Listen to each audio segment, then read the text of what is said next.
Salut à tous, bienvenue sur GA du Wakanda, GA numéro 5. GA numéro 5 et événement Ghost n'est pas ban. Donc on décide d'y aller avec Ghost, avec Quake et avec la Gap. Voilà, c'est une équipe que je prenais souvent sur les précédentes. Maintenant, j'ai plus trop l'occasion de les prendre. Donc c'est vrai que ces derniers temps, je prenais plutôt Kaïd. Bon, on démarre sur ligne 7 avec un Fury. Donc Fury, très bon placement ici. Pourquoi? Parce que s'il commence à lâcher ses SP1, évidemment, vous allez les prendre dans la garde, ça va remonter en pouvoir, il va refaire un SP1, puis de nouveau un SP1, et il va se retrouver imbloquable, et ensuite ça peut devenir vraiment compliqué. Donc pour éviter tout ça, je décide d'y aller avec Quake. Je vous ai accéléré un peu le combat parce que c'était un petit peu long. Euh, bon, ça peut paraître pas forcément la meilleure des idées, Quake, hein, notamment parce que bon, on est en faiblesse de classe, elle prend vite les saignements, elle a pas beaucoup de vie. Tout ça c'est vrai, mais quand on a vraiment l'habitude à Quake, quand on la gère très bien, on peut y aller assez sereinement parce que finalement il n'a rien qui nous empêche d'évader. La seule chose qui pourrait nous embêter, c'est si on montait ses charges, mais lorsqu'on ne le tape pas, on ne monte pas ses charges.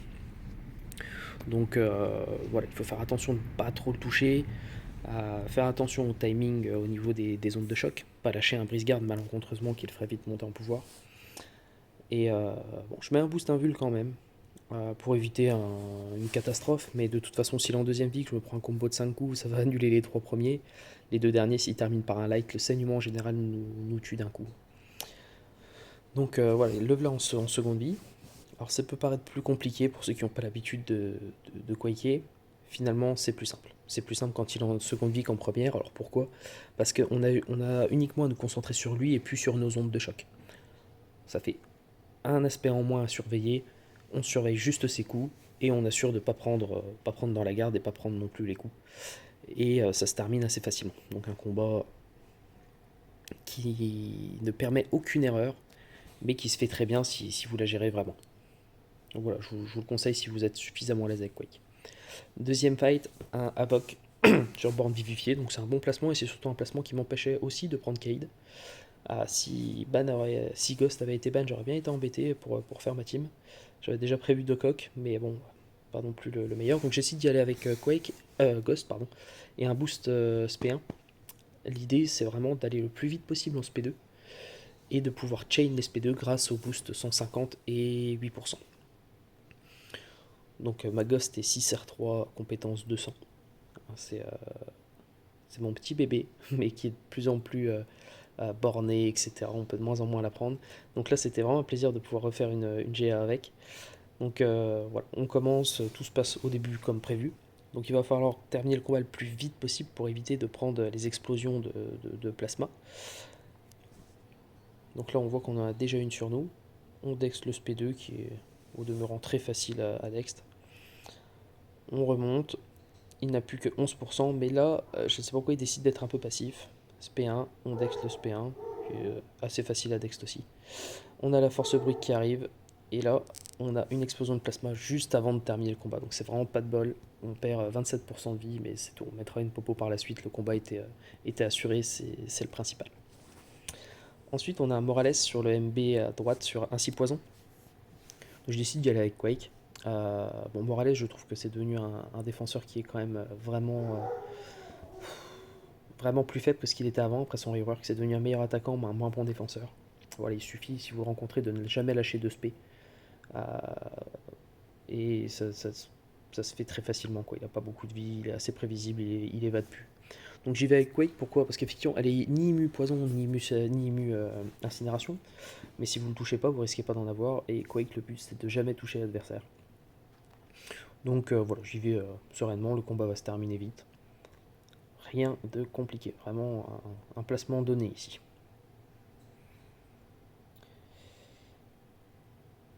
Voilà, terminé. On passe à la borne 22, Man-Thing. Donc Man-Thing, très très bon placement ici. Comme souvent avec les mystiques, je vous conseille de mettre des mystiques sur la 22. Pourquoi? Parce que Snack puissant qui va lui faire gagner du pouvoir. En même temps, si vous avez DM, ça va vous permettre d'en gagner encore plus. Donc voilà, les mystiques sont toujours bons là-dessus. Et Man-Thing, s'il vous purge au début, donc là comme ça a été le cas, il vous met un brise-garde et un poison. C'est pour ça que j'ai mis un boost régénération pour contrebalancer la puissance du poison. Et normalement, une fois que vous en êtes là, il suffit de ne plus faire d'erreur pour que le combat se passe très bien. Je dis il suffit, mais c'est pas forcément évident, on n'est jamais à l'abri d'une petite erreur. Ça peut arriver à tout le monde. Et bon, voilà, on ne sait jamais ce qui peut se passer.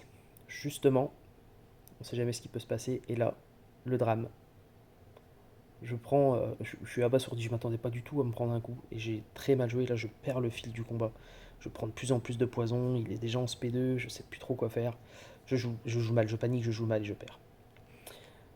Là, ça me pique parce que c'est déjà mon deuxième KO sur cette saison, soit autant que toute la saison précédente. Donc là, et puis c'est un combat d'habitude que je maîtrise vraiment. Ça faisait plusieurs saisons que j'avais pas pris un KO avec Quake, donc voilà, j'ai vraiment la rage. J'y retourne le couteau entre les dents et je me dis, je referai pas l'erreur deux fois. Voilà, je sais que c'est un combat qui est simple en plus de ça. Une fois qu'on connaît le petit piège, c'est quelque chose qui est relativement simple. Donc voilà, c'est un bon placement, mais il n'est pas forcément, c'est pas forcément un meilleur placement que Mo sur cette borne, que Doom, que peut-être Tigra. Voilà, il y a Mojo, voilà, il y a des super placements. Manthing, c'est un bon placement, mais c'est pas le meilleur. Et perdre sur lui avec Quake, bon, je dois dire que ça m'a mis un petit coup au moral. Donc voilà, j'y retourne et vraiment, vraiment énervé, mais je vais faire très attention cette fois. Donc sur cette borne, évidemment, on a récupération de sauvegarde. Donc sur celle-ci, normalement, voilà, une fois qu'il passe en dessous de 50%, il doit regagner du pouvoir. Donc ça s'est vu un peu plus tôt dans le combat. Mais lorsqu'il est sous traumatisme, on l'empêche de gagner du pouvoir. À la place, il récupère de la vie. Donc voilà, au début, il a récupéré de la vie. Euh, c'est pas très grave, ça rallonge un peu plus le combat, mais bon, quoi qu'il t'a passé assez fort sur les mystiques. Les ondes de choc font mal, donc on termine le combat en faisant bien attention de ne pas se reprendre une baffe, parce que ça peut vite dégénérer, hein, comme on l'a vu précédemment. Donc je suis concentré au plus haut point. J'avais peut-être pris ce combat un petit peu à la légère aussi. J'avais jamais pris de KO sur un combat pareil. C'est un combat que je maîtrise et je pense que je l'avais pris un peu à la légère et j'ai vraiment été surpris du coup que j'ai pris. Donc voilà, comme quoi on n'est jamais à l'abri, toujours faire attention. Et voilà, ce KO me reste en travers de la gorge. On continue en tier 2 sur la ligne 7. On retrouve Black Widow clairvoyante. Donc là, je dois vous avouer que j'ai pas du tout compris le placement. Très mauvais placement pour elle. Là où elle est intéressante, c'est uniquement sur les lignes 4. Sortie de ça, elle n'est pas très intéressante comme personnage à mettre en défense. Donc voilà, le but, moi je me dis, ça va être de lui faire lâcher soit son SP1, soit son brise-garde, qui va me mettre des petits saignements qui font pas très mal, et que je vais pouvoir transformer en furie, et puis ensuite chain assez rapidement avec les SP2. Donc elle a lâché son brise-garde, j'ai mes 3 furies, et je lâche un SP2 du futur. Encore, je lui fais lâcher son SP2 pour vraiment terminer le combat, mais bon, voilà, c'est fini, je remonte instant en SP3, et on termine facilement ce combat. Donc je le répète, très mauvais placement. Si vous avez une Black Widow clairvoyante à placer en def, mettez-la sur une des lignes 4, que ce soit en T1 ou en T2. Là, elle est intéressante. Sinon, ça vaut franchement pas le coup. Ensuite, on se retrouve avec un Guardian sur Cinétique, qui au demeurant est un bon placement, mais ça aurait été plus intéressant s'ils avaient ban Ghost. Voilà, on sait que Guardian, c'est des specs qui sont pas toujours faciles à Dex. Il a la borne d'altitude avec lui. Bon, avec Fantôme, il va tout lâcher normalement dans la démat. Donc j'y vais très sereinement. Et puis voilà, Guardian, ce qui le rend bon défenseur, c'est surtout ses autoblocs aussi, hein. Donc il autobloque sur les spé uniquement. Mais grâce à la synergie avec la guêpe, nos spé seront imbloquables. Donc il pourra toujours essayer de les autoblocs. Il les prendra quand même. Donc pour l'instant, ça se passe exactement comme prévu. Je sais pas pourquoi je ne dexte pas le SP2.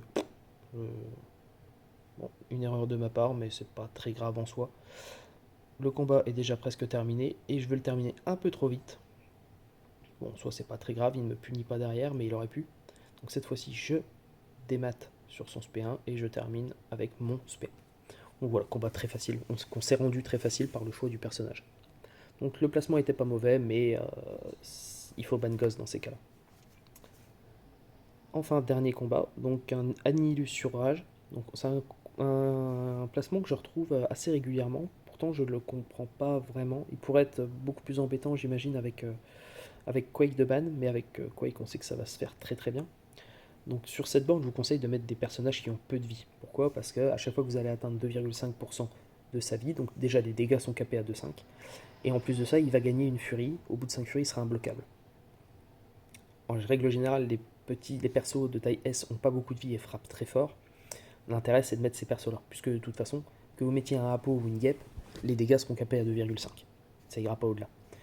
Donc j'y vais avec Quake qui permet de ne jamais activer les, les furies. Pourquoi? Parce que déjà, donc, les dégâts, comme vous le voyez, ils sont divisés en 3. Il y a 3 vagues. Donc, pardon. Donc, en ayant les trois vagues, on n'atteint jamais les 2,5%. Et en plus, il y a toujours sur traumatisme qui empêche de pop les, les furies. Donc voilà, en règle générale, Quake passe très bien dessus. Donc je vous conseille de mettre des persos qui ne se quake pas et avec, si possible, peu de vie pour pouvoir atteindre rapidement les 2,5 et rapidement monter en furie. Par exemple, une guêpe pourrait très bien faire l'affaire. Voilà, une guêpe là-dessus, ça peut être très embêtant. Bon, après, Magneto peut toujours passer dessus. Mais dans l'immédiat, il y aura toujours un counter. Mais voilà, ça c'est mon conseil, mettre des persos qui n'ont pas beaucoup de vie. Donc victoire pour nous très très très large. On est tombé contre une équipe qui était clairement pas de notre niveau, donc tant mieux pour nous. Euh, donc voilà, on se retrouve à 3 victoires et 2 défaites, donc on remonte un petit peu. On est content. On se rapproche du platin et on espère que les prochaines vont être encore meilleures. Voilà, j'espère vous avoir appris quelques trucs ou au moins vous avoir diverti un petit peu. Voilà, on se retrouve pour la prochaine. Salut les gars.